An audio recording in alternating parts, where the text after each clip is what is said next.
ये आकाशवाणी रायपुर है। छत्तीसगढ़ी समाचार बुलेटिन के संग अभिषेक के जय जोहार। अब सुनो आज के प्रमुख समाचार। बिलासपुर में भाजपा के महासंकल्प रैली ला संबोधित करत प्रधानमंत्री नरेंद्र मोदी हा किहिन की छत्तीसगढ़ आज कांग्रेस सरकार के शासनकाल में आतंक, भ्रष्टाचार और कुशासन ले त्रस्त हवय। प्रधानमंत्री के आह्वान में काली बिहनिया 10 बजे देश भर में 1 तारीख 1 घंटा एक साथ थीम में विशेष स्वच्छता अभियान चलाए जाही। और मुख्यमंत्री भूपेश बघेल हा किहिन की पीएससी ला लेके प्राप्त हर शिकायत के गंभीरता ले जांच करे जाही और दोषी मन ऊपर कार्यवाही घलो करे जाही। अब समाचार विस्तार ले। प्रधानमंत्री नरेंद्र मोदी हा किहिन की छत्तीसगढ़ आज कांग्रेस सरकार के शासनकाल में आतंक, भ्रष्टाचार और कुशासन ले त्रस्त हवय। आज बिलासपुर में भारतीय जनता पार्टी के महासंकल्प रैली ला संबोधित करत हुए श्री मोदी हा किहिन की छत्तीसगढ़ में रोजगार के नाम में घोटाला होवत है और पीएससी घोटाला तो युवा मन के संग बड़का छल हवय। श्री मोदी हा किहिन की भाजपा के सरकार चाहे केंद्र में रहे या राज्य में ओहा छत्तीसगढ़ के विकास बर समर्पित रहे है। 5 बछर में केंद्र के भाजपा सरकार हा छत्तीसगढ़ ला बिजली, सड़क और आने विकास काम बर हजारों करोड़ रुपया दिन है। फिर राज्य के कांग्रेस सरकार के कारण केंद्रीय योजना के लाभ लोगन मन तक नहीं पहुंच पाए है। धान खरीदी के मुद्दा ऊपर श्री मोदी हा किहिन की छत्तीसगढ़ के किसान ले धान के एक दाना केंद्र सरकार हा खरीदथे, जेकर पैसा केंद्र सरकार ही देथे। भाजपा हा धान उपजैया किसनहा मन बर समर्पित हवय। ओमन किहिन की सामाजिक न्याय के संगे संग विकसित भारत के निर्माण ही भाजपा के लक्ष्य और मॉडल हवय। एकर पहली सभा ला संबोधित करत हुए भाजपा प्रदेश अध्यक्ष अरुण साव हा आरोप लगाइन की छत्तीसगढ़ के कांग्रेस सरकार के भ्रष्टाचार के सेती केंद्र कोती ले राज्य ला दे जाने वाले कई हजार करोड़ रुपया के फायदा लोगन मन तक नहीं पहुंच पावत है। ए मौका में पार्टी के राष्ट्रीय उपाध्यक्ष डॉक्टर रमन सिंह और नेता प्रतिपक्ष नारायण चंदेल समेत पार्टी के कोर ग्रुप के सब्बो सदस्य मौजूद रहेन। भाजपा डहर ले बिलासपुर में ए महासंकल्प रैली का आयोजन प्रदेश में निकाले गए 2 परिवर्तन यात्रा के संपन्न होए के मौका में करे गे रहिस। प्रधानमंत्री नरेंद्र मोदी हा किहिन की आकांक्षी प्रखंड कार्यक्रम के लक्ष्य ब्लॉक स्तर में लोगन मन के जीवन के गुणवत्ता ला सुधारना है। आज नई दिल्ली में भारत मंडपम में संकल्प सप्ताह ला शुरू करत हुए श्री मोदी हा किहिन की आकांक्षी प्रखंड कार्यक्रम प्रशासन के गुणवत्ता ला सुधार के देश के 329 जिला के 500 आकांक्षी प्रखंड में मनखे मन के जीवन ला बेहतर बनाही। आकांक्षी जिला कार्यक्रम ले 112 जिला में 25 करोड़ नागरिक के जीवन में बदलाव आइस है। भारत मंडपम में राखे गए कार्यक्रम में लगभग 3000 पंचायत और प्रखंड स्तर के जनप्रतिनिधि और कार्यकर्ता शामिल होइस। सुनैया मल्ला बता दन की संकल्प सप्ताह आकांक्षी प्रखंड कार्यक्रम के बढ़िया कार्यान्वयन ले जुड़े है। एक राष्ट्रव्यापी कार्यक्रम ला प्रधानमंत्री हा यही बछर के 7 जनवरी के शुरू करे गे रहिस।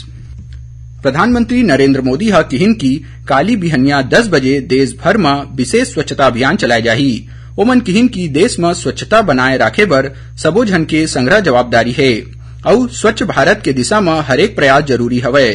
श्री मोदी हा स्वच्छ भविष्य बर हर देशवासी ले हाथ बटाए के अपील करिन है।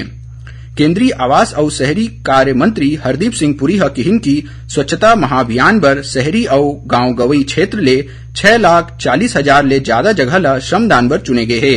एक कार्यक्रम आंगनबाड़ी केंद्र, वन स्टॉप सेंटर, राष्ट्रीय जन सहयोग संस्थान और बाल विकास कार्यालय के माध्यम ले आयोजित करे जावत है। एती छत्तीसगढ़ के आने जिला में घलो स्वच्छता ही सेवा अभियान में लोगन मन कोती ले श्रमदान करके स्वच्छता अभियान चलाए जाही। एमा रायपुर नगर पालिका निगम, स्वास्थ्य विभाग और स्वच्छ भारत मिशन कोती ले काली बिहनिया 10 बजे ले शहर के सब्बो 70 वार्ड में जन भागीदारी के माध्यम ले साफ सफाई और श्रमदान करे जाही और स्वच्छता संकल्प घलो देवाए जाही। सुनैया मल्ला बता दन कि स्वच्छ भारत मिशन हा स्वच्छता ही सेवा कार्यक्रम के शुरुआत करिस है, जेन हा 15 सितंबर ले 2 अक्टूबर तक चलाए जावत है। छत्तीसगढ़ी समाचार बुलेटिन आप मन आकाशवाणी रायपुर ले सुनत हव। छत्तीसगढ़ के खबर ले है आपकी वास्ता और खबर के विश्वसनीयता ले है हमर वास्ता। आकाशवाणी समाचार रायपुर के प्रादेशिक समाचार बुलेटिन के संगे संग हमार समसामयिक कार्यक्रम आप रेडियो के संग अपन मोबाइल में घलो सुन सकत हव। आकाशवाणी समाचार फेसबुक, ट्विटर और यूट्यूब में घलो हावय। हमार फेसबुक पेज हरे Chhattisgarh news on AIR, Twitter handle CGAIR news और हमार यूट्यूब चैनल हरे छत्तीसगढ़ AIR न्यूज। तो अब रेडियो के संगे संग आपके मोबाइल के माध्यम ले हम आप तक पहुंचत हन। छत्तीसगढ़ के हर खबर पर सुनत रहो आकाशवाणी समाचार। अब आगू बढ़बो बाचे समाचार कोती। मुख्यमंत्री भूपेश बघेल ह किहिने की छत्तीसगढ़ लोक सेवा आयोग CGPSC ल लेके प्राप्त हर शिकायत के गंभीरता ले जांच करे जाही और अगर कोनो गड़बड़ी मिलही तो ओखर जांच कर दोषी मनू पर कार्यवाही घलो करे जाही। ओमन युवा मन सो अपील करे हे कि कोनो तरह के बहकावा में झन आवव और अपन तैयारी ला मेहनत और लगन ले करत रहो। श्री बघेल ह किहिन की PSC परीक्षा के रिजल्ट आए बने दिन हो गए हे, फिर अब तक कोनो अभ्यर्थी को तिले कुछ प्रकार की शिकायत नहीं मिले हे। कोनो अधिकारी के बेटा बेटी होए में कुछ दोष नहीं है। परीक्षा में सब्बो अभ्यर्थी समान रूप ले भाग लेथे और उही अनुसार सफलता घलो पाथे।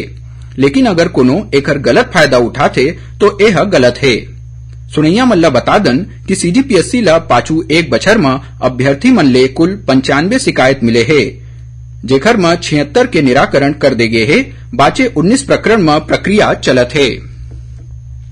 मुख्यमंत्री भूपेश बघेल ह आज अपन निवास कार्यालय ले प्रदेश के 1,35,000 ले ज्यादा शिक्षित बेरोजगार हितग्राही मन ला 35 करोड़ 48 लाख रुपया ले ज्यादा के बेरोजगारी भत्ता उखर मन के बैंक खाता में भेजिन। यही बीच मुख्यमंत्री ह वर्चुअल रूप ले बस्तर और सरगुजा संभाग में शिक्षक और व्याख्याता के पद में चयनित 2,161 अभ्यर्थी, ITI के 109 प्रशिक्षण अधिकारी और 6 जन छात्रावास अधीक्षक अभ्यर्थी मन ला नियुक्ति पत्र घलो सौंपिन। मुख्यमंत्री भूपेश बघेल ह किहिन है कि रायगढ़ के एक निजी बैंक में होए डकैती के मामला ला 24 घंटा के अंदर सुलझाने वाला रायगढ़ और बलरामपुर जिला के पुलिस बल ला विशेष प्रोत्साहन और सम्मान दे जाही। ओमन किहिन की छत्तीसगढ़ पुलिस कर्तव्य निष्ठा के संग अपन काम करत है। पुलिस के मनोबल ला बढ़ाए बर और सुघ्घर काम बर ओमन ला सम्मान मिलना चाहिए। एखर ले पहली पुलिस महानिदेशक अशोक जुनेजा ह ए मामला में बढ़िया काम करने वाला पुलिसकर्मी मन ला out of turn promotion, increment, नकदी पुरस्कार और प्रशस्ति पत्र ले सम्मानित करे के अनुशंसा करिन है। डायरिया ले प्रभावित जांजगीर चांपा जिला के किरारी गांव में स्वास्थ्य विभाग के टीम ह जांच शिविर लगाए है, जेमा 3 झिन डॉक्टर समेत 13 कर्मचारी के ड्यूटी लगाए गए है।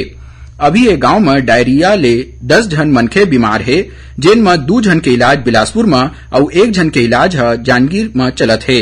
फिर बाकी मरीज मन ला अकलतरा के आने वार्ड में भर्ती कराए गए है।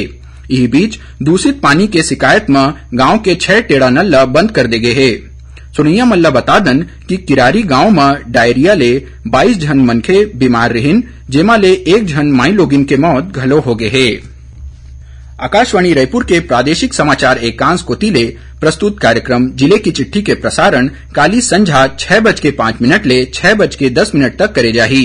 ए कार्यक्रम ल छत्तीसगढ़ के सब्बो आकाशवाणी केंद्र एके संग्रह रिले करही। एदारी के अंक में बिलासपुर जिला के गतिविधि मन के बारे में जानकारी दे जाही। अब सुनाओ मौसम के हाल।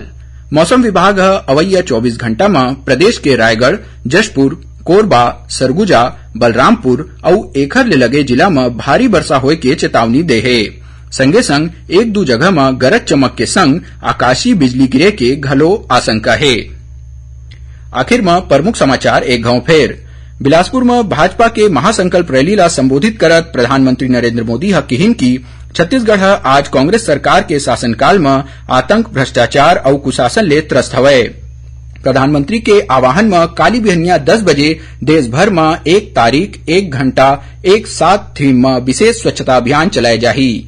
और मुख्यमंत्री भूपेश बघेल ह किहिन की PSC ला लेके प्राप्त हर शिकायत के गंभीरता ले जांच करे जाही और दोषी मनू पर कार्यवाही घलो करे जाही। एकरे संग छत्तीसगढ़ी समाचार बुलेटिन इहे सिरावत है। जय जोहार।